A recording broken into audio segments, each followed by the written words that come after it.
Bu dalilda koinotning har qanday tasaddibilikning natijasi emasligi haqida misollarni keltirish orqali koinot tasoddibiy paydo bo'lib qolgan degan gapning asossiz safsati ekanligini o'ttirg'a qo'yamiz. Masalan, birinchi misol, biz Londradan Liverpoolga bormoqchi. Londradan yo'lga chiqib, Ochalga keldik. Oldimizdagi ikki yo'ldan birini tanladik. Darvaqa yo'ldan to'g'ri tanlabdik. Ondan Ochalga keldik. Bu nuqtada oldimizda 3 yo'l bor edi. Tavakkul debli 3-chi yo'lga mangdik. Tanlagan yo'limiz yana to'g'ri chiqdi. Ondan Ochalga keldik. Bu nuqtada oldimizda 4 yo'l bor edi. Shunda qilib, manga Liverpoolga eng yaqin nuqtaga yetib borganimizda 1000 yo'l bor bir Ochalga dush keldik. Biz yanada tavakkul debla 375-yo'lni tanladik va Liverpoolga yetib bordik. Bu ahvolni tasaddibilik bilan tushundirgili bo'lamdi. Liverpoolga tasaddibiy berib qolganimiz qabul qilingan taqdirdami, uzluksiz sayohat qilish jarayonida dush kelgan minglagan oychi yo'llar ichidan davomli to'g'ri yo'lni topa olganligimiz har qiyin tanlashga dush kelganda bir yetakchi bor bo'lib, bizga yo'l ko'rsatganligini uqtirdi. Bir atomning harakatimi yuqorqi misoldagi bizning harakatimizga o'xshaydi. Uning oldiga mang'ili bo'ladigan milliardlagan yo'llari bor. Ammo u davomliq eng to'g'ri yo'lni tanlaydi. Bir maxluqning operida bo'lishi atomning milliardlagan ehtimolliklar ichidan eng to'g'ri bo'lganini tanlay olganligining mahsulidir. Atomning tanlash ehtimoli bo'lgan milliardlagan yo'llar ichidan eng to'g'ri bo'lganiga yo'l ola olishi faqat bir planlovchining buyrug'i va bir tanlovchining tanlashi bilan vujudga chiqadi. Boshqa har qanday shaklda asla mumkin bo'lmaydi. Ey Allohni inkor qilguvchi, bir kishining dush kelgan yo'llar ichidan birini tanlab tasodibiylik korisga yetib bora oladiganligini qabul qilg'ili bo'lmagan yerda ongsiz ham aqlsiz atomlarning milliardlagan yo'llar ichidan eng muvofiqini tanlay oladiganligini qandoqmi qabul qila olasiz? Maxluqlarning yaratilishini atomlarning tasodibiy tanlashiga qandoqmi bog'lay olasiz? Buni qabul qilgan kishini aql ho'shi joyida degili bo'lamdi. Ikkinchi misol.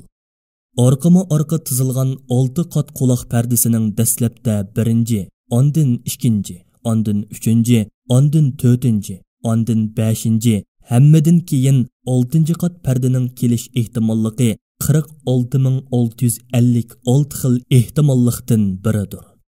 İnsanning quloq ustixonining soni 6.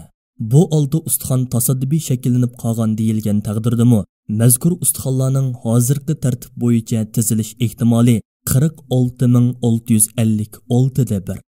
Bu faqat bir insondagi quloq ustixonlarining tasoddibiy tizilish ehtimoli.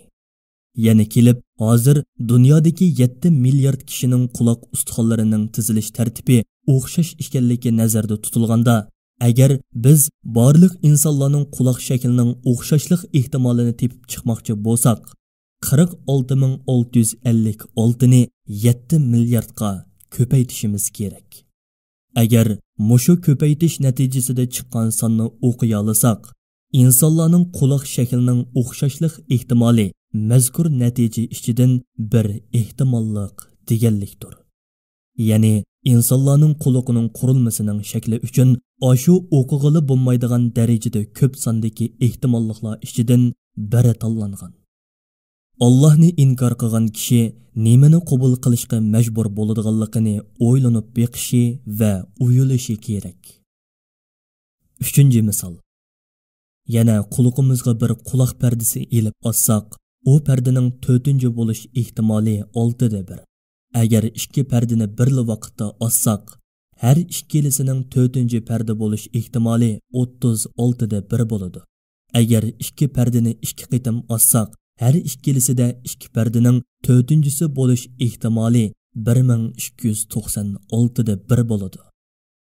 4 qitim orqama-orqa atqanimizda her 2 pardaning har qitimda 4 parda bo'lish ehtimoli 1679616 da 1 bo'ladi. 2 pardaning 4 qitim orqama-orqa 4-chi parda bo'lish ehtimoli 1679616 da 1 bo'ladi. Acaba bir insonning vujudida bor bo'lgan 206 ustixonning bir-biriga munosib kelish ehtimoli qancha bo'lar? Yana mundaq faraz qilib boqayli. Bütün ustixonlarimiz tasoddifiy shakllanib qoldi. Biz bu ustixonlarni ilib bir xaltaga soldik. Biz xaltadagi ustixonlarni bir-birlab har qitimda birdan ilib, iskeletimizning shaklini yasab chiqmoqchi bo'ldik. Agar biri ustixonni xato ilib solsak, uningdan burun to'g'ri olgan ustixonlarning hammani qaytadan xaltaga silib, boshdan boshlashga to'g'ri keladi. Acaba 206 ustixonni to'g'ri shaklda ilish ehtimolimiz qancha bo'lar? Necha trillion bilanmi ifodagila bo'lmaydigan darajada ko'p. Yana shuni unutmanglarki, biz bu hisobni ustixonlarning tasoddifiy shakllanib qolganligini qabul qilib turib qildik. Yana biriga ustixonlarning tasoddifiy shakllanib qilishini hisoblab chiqmoqchi bo'lsak, uning ustiga buni bir insondala emas, yaratilgan barliq insonlar o'xshash tan qurilmasiga va o'xshash ustixonga ega bo'lganligi uchun barliq insonlar ustida sinab boqsak, buningga boshqa jonliqlarni qo'shsak, acaba bundoq bir ehtimollikni hisoblab chiqqili va uningdan chiqadigan natijani sonlar bilan ifodalagili bo'larmi? Ey Allohni inkor qilguvchi! Allohni inkor qilsangiz, qandoq ehtimollikni qabul qilishga majbur bo'ladi ekansiz? Buni bir o'ylanib beqing. 4-misol. Aya Sofiya jamisining tabiat hodisalari tarafidan o'zicha hech qanday injenersiz silinganligini faraz qilib boqayli. Shimol shamili 10,7 tonna suv akilib, mushu yerga to'kidi. Sharqi janub shamili taxminan 4,3 tonna to'mir akiladi. G'arb shamili 11,5 tonna hok, sharq shamili bo'lsa 2,37 tonna xish akiladi. Yana bir tarafdan chiqqan shamol xishlarni qo'yadi. Yana bir shamol semot loyni suvaydi. Shundoq qilib Aya Sofiya jamisi silinadi. Yana bir shamol kelib, etizlardagi shox-shumbularni yig'adi. Bular qo'ylarning yenidan o'tganda qo'yning yo'nglarini yulib, gilam to'qiydi. Gilam jamining ichiga silinadi. Boshqa bir shamol kelib, o'tinchilar tamoq yeyotganda paltalarini elib, yog'ochlarni kesidi va bir yog'ochchilik o'rnidan o'tib etib, o'lchamlik to'g'raydi. To'satdan mixlar yog'ochlarning ustiga kelib turadi. Bolqilar mixlarni mixlaydi va minbar jamining ichiga o'zligidan yerlashadi. Aya Sofiya jamisini sog'an injenerni inkor qilib, jamining silinishini tasaddibilikqa havola qilganimizda, mazkur jamining silinishini buningdanmi aqlga uyg'un shaklda tushundirgili bo'lmaydi. Amaliyotda bu ish qandoqmi mumkin bo'lsin? Endi jami bilan hujayralarimizni selishtirib boqayli. Mazkur jami 1200 kvadrat metr. Bizning hujayralarimiz taxminan 5-10 mikrometr oraliqida. Mazkur jamiga 5-10 xil material, bizning hujayralarımizga bo'lsa 30 ming xil tarkib ketadi. Bu jamiga ketarlik materiallar kilo va tonnalar bilan ifodalanadi. Hujayradagi moddalar bo'lsa mikroorganizm deb ifodalanadigan darajada nozik bo'lib, zarrachilik o'zgarish yuz berib qolsa, hujayra buziladi. Ey Allohni inkor qilguvchi, sizdan so'rab baqsaq, jamining o'zligidan paydo bo'lib qilishini qabul qilmay, uningga meyiqimizda kulib qo'ygan yada, uningdan to'limi ajoyib ham ehtimollikdan yiroq bir hujayraning o'zligidan paydo bo'lib qolganligiga qandoqmi ishonasiz? 5-misol. Bir maymunni xat besish mashinasining oldida o'ltirg'izayli. Maymun xat besish mashinasining knopkalarini qalaymiqan bassin. Mushunda qalaymiqan besish natijasida ma'no ifodalaydigan bir so'zning yezilishi mumkinmi? Yoki ma'no ifodalaydigan bir jumlaning tuzilishi mumkin bo'lamdi? Yoki ma'no ifodalaydigan bir betchi? Undaqda ma'nilik bir kitobning tutib chiqish ehtimoli bormi? Albatta yo'q.